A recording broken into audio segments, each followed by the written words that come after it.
Hola, ¿qué tal? Espero todos se encuentren muy bien. Yo soy Jesús Ernesto y les voy a hablar sobre la enfermedad del Parkinson y el tratamiento farmacológico de ella.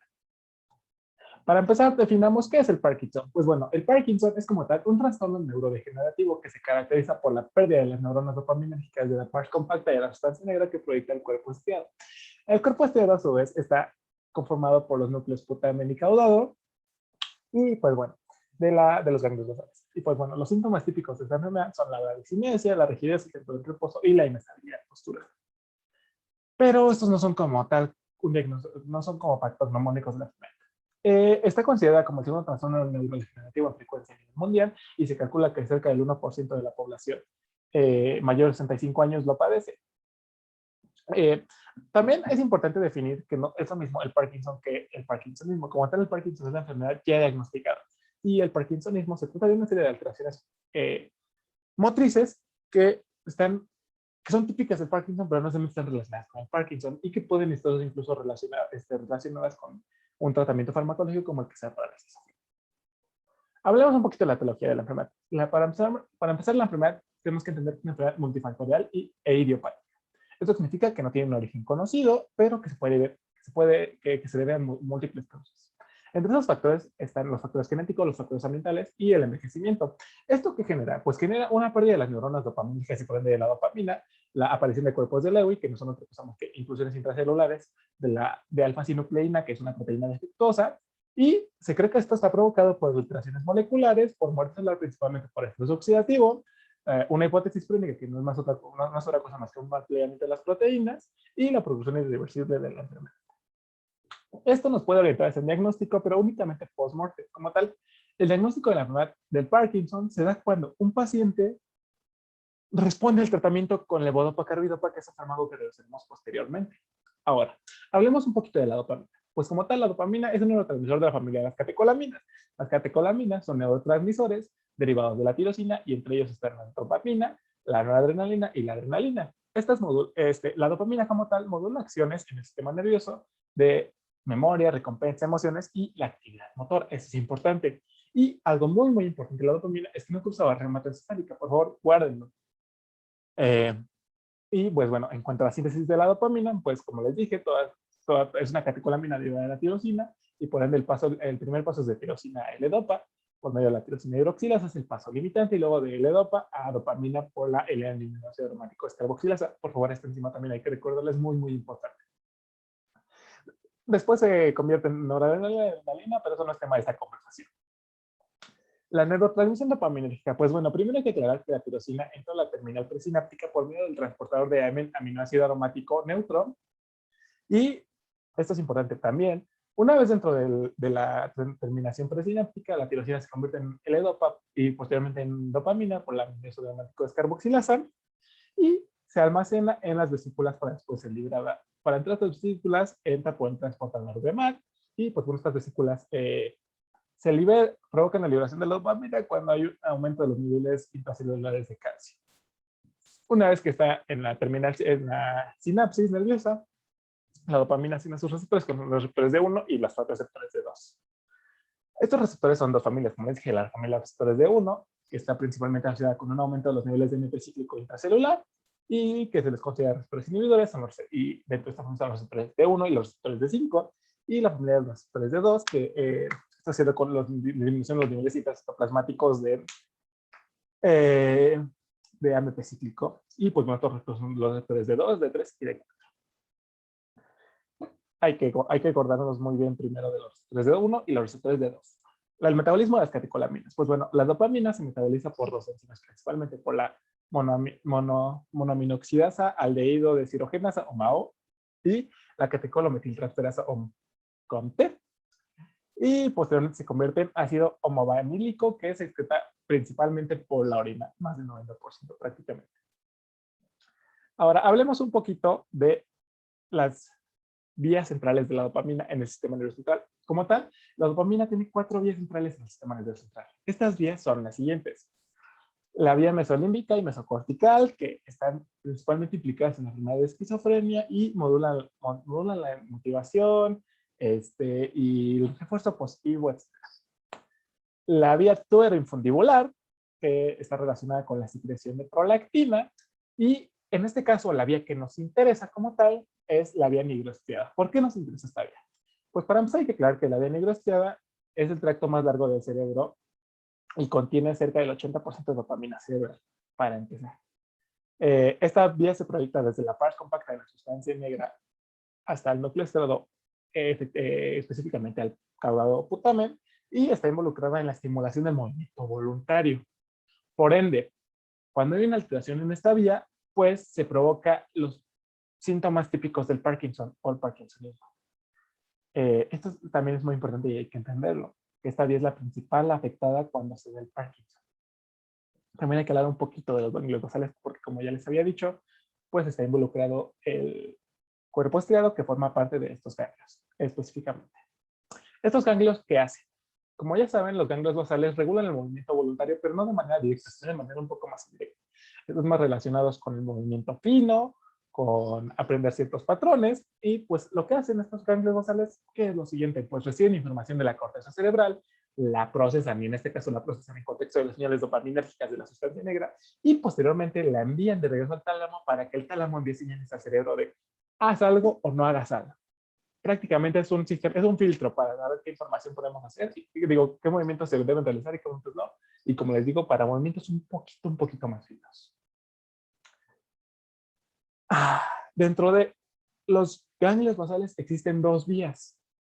Estas dos vías se llaman la vía directa y la vía indirecta. Están relacionadas con la dopamina también porque empiezan en la sustancia negra en el cuerpo estriado, principalmente en el putamen, y tienen que ver con la dopamina. La primera vía que vamos a revisar es la vía directa. Esta vía se dice que permite el movimiento y está relacionada con los receptores de uno. Son receptores excitadores, como se ha dicho, porque aumentan los niveles intracelulares de AMP cíclico. Esta vía permite el movimiento, ¿por qué? Muy fácil, porque esta vía empieza en el putamen, de ahí se proyecta el globo pálido interno y lo inhibe. Así, al inhibir al globo pálido interno, inhibe la inhibición que se hacía sobre el tálamo y permite que el tálamo envíe señales excitadoras a la corteza cerebral. Entonces, inhibe la inhibición del tálamo y por ende el tálamo puede actuar y permitir el movimiento. Por eso que la vía directa permite el movimiento. Y la otra vía que vamos a revisar es la vía indirecta. Esta vía, como tal, es igual una vía dopaminérgica, pero está asociada a los receptores inhibidores. ¿Qué provoca esta vía cuando se activa? Pues bueno, la vía indirecta cuando se activa provoca la inhibición del movimiento. Se activa cuando no hay dopamina. Entonces, ¿por qué inhibe el movimiento? Por lo siguiente, eso es un poquito más complicado. Esta se proyecta al globo pálido externo. Del globo pálido externo, esta activación del globo pálido externo desinhibe al núcleo subtalámico, lo que a la vez estimula el globo pálido interno. Al estimular el globo pálido interno, inhibimos al tálamo y por ende al inhibir al tálamo, inhibimos la señal que se envía al cerebro y por ende inhibimos el movimiento. Es por esto que la vía indirecta inhibe el movimiento porque inhibe al tálamo y la vía directa permite el movimiento porque activa al tálamo. Después de las demás, pero ese es prácticamente el sistema que hay que entender. Y pues bueno, en una persona normal, el movimiento es una actividad equilibrada de las vías directas y indirectas. Es una balanza. En unas veces actúa la vía directa, unas veces actúa la vía indirecta. Esto es lo que hay que entender. ¿Por qué hay que entenderlo, dirán ustedes? Pues bueno, porque en el Parkinson estas dos vías están alteradas. Lo que les dije, todo al revés. ¿Qué es lo que pasa en el Parkinson? Pues pasa lo siguiente. La vía directa está inhibida, por lo tanto, no hay una facilitación del movimiento. No estamos permitiendo el movimiento al inhibir a la vía directa. Pero la vía indirecta está hiperactiva, por lo tanto estamos inhibiendo de más al movimiento, digamos. ¿Esto qué provoca? Pues provoca los síntomas típicos de Parkinson, obviamente, que son la rigidez, la dificultad de movimiento, y como les dije, como los ganglios basales actúan principalmente en movimientos finos, pues vemos que las personas que tienen Parkinson pues no pueden tener este tipo de movimientos finos, son un poco más torpe. No sé si esa es la palabra correcta, pero las personas que tienen Parkinson pues no son tan capaces de realizar movimientos típicos, movimientos finos, un poco más finos, más certeros, precisos, digamos. Entonces, en el Parkinson, prácticamente esta es la alteración que existe. La vía directa está inhibida, no hay facilitación de movimiento, y la vía indirecta está hiperactiva. Hay una inhibición de más del movimiento. ¿Y esto por qué? Porque el receptor de uno activador de la vía directa no tiene dopamina para que funcione y el receptor de dos inhibidor de la vía indirecta no tiene dopamina para que funcione. Entonces, en el Parkinson no hay dopamina, estas veces están alteradas y pues esto provoca los síntomas típicos del Parkinson, que son alteraciones en el movimiento. Una vez que entendimos todo esto, pues hay que hablar del tratamiento farmacológico del Parkinson. El Parkinson tiene eh, tres tratamientos principales. Bueno, 4 fármacos usados, pero en 3 tratamientos porque 2 fármacos se utilizan en el mismo tratamiento. Esos 2 fármacos que se utilizan en el mismo tratamiento es levodopa-carbidopa, que tiene una vía de administración oral con deglución, y el mecanismo de acción que siguen es el siguiente. La levodopa es un precursor de la dopamina, pero un precursor que sí atraviesa barrera hematoencefálica a diferencia de la dopamina. Por eso no podemos utilizar dopamina en pacientes con Parkinson, porque no llegará al sitio de acción y no habría efecto. Pero la levodopa, al atravesar barrera hematoencefálica, pues sí puede llegar al sitio de acción, y una vez dentro del sistema nervioso central se metaboliza dopamina para que cause un efecto. El problema, y por qué lo administramos con carbidopa, es el siguiente. En la periferia, la levodopa se metaboliza por la aminoácido aromático es carboxilasa a dopamina y no cruza barrera hematoencefálica. Es por esto que la administramos con la carbidopa. ¿Por qué? Porque la carbidopa es un inhibidor del aminoácido aromático es carboxilasa, pero en periferia porque no cruza barrera hematoencefálica. Entonces, estos son estos fármacos. Uno cruza, el otro no cruza, juntos se complementan y provocan que se pueda dar un efecto satisfactorio en la resolución de los síntomas del Parkinson. Porque como tal no es una enfermedad que se cure. ¿Qué es lo que pasa? Bueno, pues esta levodopa-carbidopa está indicada principalmente en síntomas moderados y digamos que es el tratamiento de primera línea, aunque no es tan recomendado en síntomas leves de Parkinson, porque puede agravar esta situación. Tiene una categoría C del embarazo con la FDA y, pues bueno, la farmacocinética que sigue es la siguiente. La levodopa utiliza un transportador de aminoácidos en el intestino y el sistema nervioso central, que es el que se ha hecho, que es el transportador de aminoácido aromático neutro para poder ser absorbida tanto en barrera hematoencefálica como en sistema digestivo. Por lo tanto, una de estas proteínas disminuye su función. ¿Por qué? Porque hay una competencia con los demás aminoácidos para ser absorbida en el intestino. Y por eso se recomienda a los pacientes que toman este fármaco no hacerlo en conjunto con proteína. Y pues, bueno, una dieta alta en carbohidratos pues favorece su absorción. Se biotransforma en periferia y sistema nervioso central por la aminoácido aromático por la ADC, perdón, la dopamina. Y por eso usamos la carbidopa y no cruza, y esta sí cruza barrera hematoencefálica, esto es lo importante. Y mientras por otro lado la carbidopa no cruza barrera hematoencefálica, que también es súper importante esto, su absorción se va a alterar en el consumo conjunto con proteínas y tiene un tiempo de vida media de eliminación de 1 a 2 horas. Los principales efectos adversos que presenta son estos. El fenómeno on-off. Esto significa que cuando se administra la levodopa carbidopa, el fenómeno on, digamos, significa que pues hay una el Parkinson, pues hay una dificultad en movimiento, pues el fenómeno está muy facilitado, incluso llegar a disinesias. En el fenómeno off, todo lo contrario, aunque se haya administrado el fármaco, pues las personas siguen teniendo dificultad del movimiento, es como si no hubiera habido efecto. Entonces, pues esto es algo típico, es un efecto adverso típico de la levodopa-carbidopa. El fenómeno de wearing off, que se refiere a que después de entre una administración y otra del fármaco, pues hay una ventana en la que las personas tienen incluso síntomas peores de los que ya tenían de Parkinson. El síndrome extrapiramidal, que es típico igual de Parkinson, en el que hay disinesia, temblor en reposo, rigidez, atetosis, corea y hemabalismo. O sea, todo esto significa que hay movimientos involuntarios de las personas. Hay un trastorno en el control de impulsos como ludopatía, alucinaciones y confusión, náuseas y estrechamiento de la ventana terapéutica que puede provocar estos efectos a su vez. Está contraindicada el consumo conjunto con inhibidores de la MAO no selectivos, porque puede provocar crisis hipertensivas. Y, pues bueno, eso es todo lo que hay que saber de esos fármacos, de levodopa, carbidopa. Ahora, el pramipexol de igual manera tiene una vía de administración. Una vía de administración oral con deglución tiene un mecanismo de acción que es el siguiente, es un agonista energético de los receptores de 2, de 3 y de 4 de la dopamina, por lo cual principalmente actúa en la vía indirecta. Y está indicado en la enfermedad del Parkinson, síntomas moderados, trastorno depresivo mayor y el síndrome de piernas inquietas, y según la FDA tiene una categoría C de embarazo.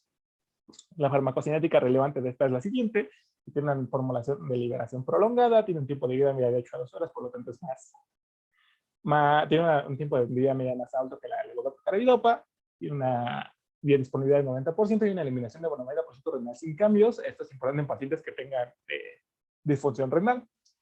Los principales efectos adversos que presenta son hipotensión, edema periférico, náuseas, sedación, alucinaciones y deficiente control de impulsos. Y no es tan común que se presenten los síntomas de levodopa-carbidopa como el fenómeno on-off o el wearing off. Y por último, la seleginina. Esta tiene una vía de administración oral y transdérmica. Su mecanismo de acción es que es un inhibidor selectivo de la MAO-B, por lo cual evita que se degrade la dopamina en el sistema nervioso central. Y está indicado principalmente en síntomas leves, como les he dicho, no, en el que no está indicado la levodopa carbidopa. Tiene una categoría C del embarazo según la FDA y no afecta el metabolismo periférico de las catecolaminas, tampoco presenta un efecto del queso. La farmacocinética que tiene es que los alimentos aumentan su disponibilidad, tiene un tiempo de vida media prolongado de 40 horas, por lo cual es bueno. Se puede metabolizar anfetamina o metanfetamina, que puede producir efectos, los efectos adversos que son de esta, como el insomnio, la confusión, la ansiedad, y esto es especialmente en los adultos mayores. Y pues bueno, eso sería todo de mi parte. Muchas gracias por escucharme y pues bueno, aquí les dejo la bibliografía.